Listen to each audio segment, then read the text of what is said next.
नमस्कार। आकाशवाणी जयपुर अजमेर से प्रस्तुत हैं प्रादेशिक समाचार।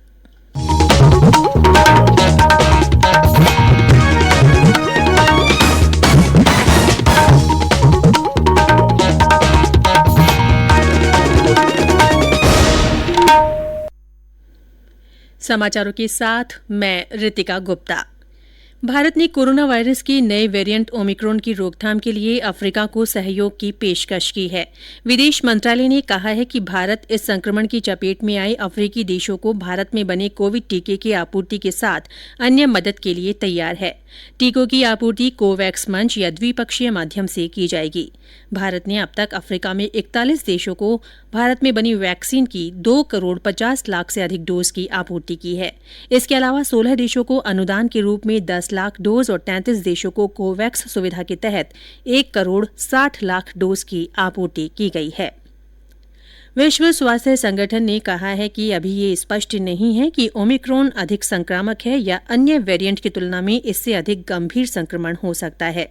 इस बीच अमेरिका के मुख्य चिकित्सा सलाहकार एंथनी फॉसी ने कहा कि इस वेरिएंट के बारे में अधिक प्रामाणिक जानकारी जुटाने में लगभग 2 सप्ताह लगेंगे।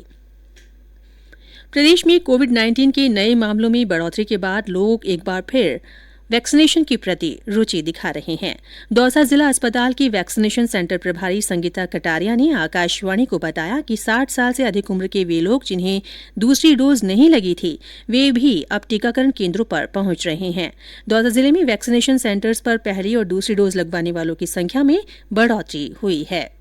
वैक्सीनेशन में ये जब से ये कोरोना के केस निकल के आए हैं तो लोगों में वापस से एक लगी कि भाई हाँ हमें कोरोना हो सकता है। जो सेकंड डोज के लिए नहीं आ रहे थे वो लोग भी अब निकल के आ रहे हैं लगवाने आगे। डोज 60 प्लस में भी अभी तक फर्स्ट डोज निकल के आ रही है, 45 प्लस में भी अभी तक फर्स्ट डोज निकल के आ रही है। देश में कोविड से स्वस्थ होने की दर 98.35% है, जो पिछले वर्ष मार्च के बाद से सर्वोच्च दर है। पिछले 24 घंटों में 10,116 लोग संक्रमण मुक्त हुए। अब तक 3 करोड़ 40 लाख लोग स्वस्थ हो चुके हैं। कल 6,990 लोगों में संक्रमण की पुष्टि हुई। देश में इस समय 1,543 लोग उपचार करा रहे हैं। वहीं प्रदेश में कल कोरोना संक्रमण के 12 नए मामले सामने आए, जबकि 24 लोग स्वस्थ हुए। सक्रिय मामलों की संख्या घटकर 187 हो गई है।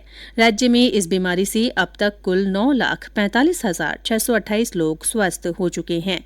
इस बीच प्रदेश में अब तक 6 करोड़ 78 लाख से ज्यादा कोविड टीके लगाए जा चुके हैं। वहीं देश में अब तक 123 करोड़ कोविड टीकाकरण हो चुका है।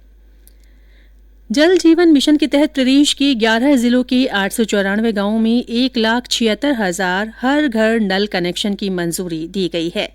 अतिरिक्त मुख्य सचिव सुधांश पंत की अध्यक्षता में कल जयपुर में हुई राज्य स्तरीय योजना स्वीकृति समिति की बैठक में 274 नई परियोजनाओं को मंजूरी दी गई। इसके तहत 1,105 करोड़ रुपए की लागत से 1,75,000 से ज्यादा घरों में नल कनेक्शन दिया जाएगा। इसके अलावा बैठक में जोधपुर, चित्तौड़गढ़ और जैसलमेर जिलों के गांवों में हर घर नल कनेक्शन के लिए डीपीआर तैयार कराने जैसे अन्य प्रस्तावों को भी स्वीकृत किया गया। राज्य में अधिकांश स्थानों पर न्यूनतम तापमान में कमी आने से सर्दी के असर में बढ़ोतरी हुई है।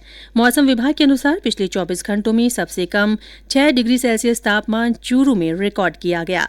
इसके अलावा सीकर में 6.6, पिलानी में 7.6, नागौर में 9.9, बीकानेर में 10, श्रीगंगानगर में 10.5, चित्तौड़गढ़ में 11.3, भीलवाड़ा में 11.5, उदयपुर, अलवर, सवाईमाधोपुर और वनस्थली में 11.8 और जयपुर में 12.6 डिग्री सेल्सियस न्यूनतम तापमान दर्ज किया गया।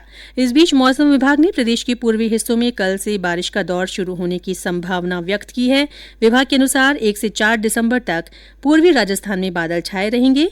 वहीं उदयपुर, कोटा, अजमेर, जयपुर और भरतपुर संभाग में 2 से 5 दिसंबर के बीच बौछारें पड़ सकती हैं। इस बीच कहीं कहीं ओलावृष्टि भी हो सकती है। और अंत में कोरोना जागरूकता संदेश। कोविड-19 से बचाव और सुरक्षित रहने के 3 उपाय। मास्क लगाएं, 2 गज दूरी है जरूरी, सुरक्षित दूरी रखें, हाथ और मुंह साफ रखें। इसी के साथ प्रादेशिक समाचार बुलेटिन समाप्त हुआ। नमस्कार।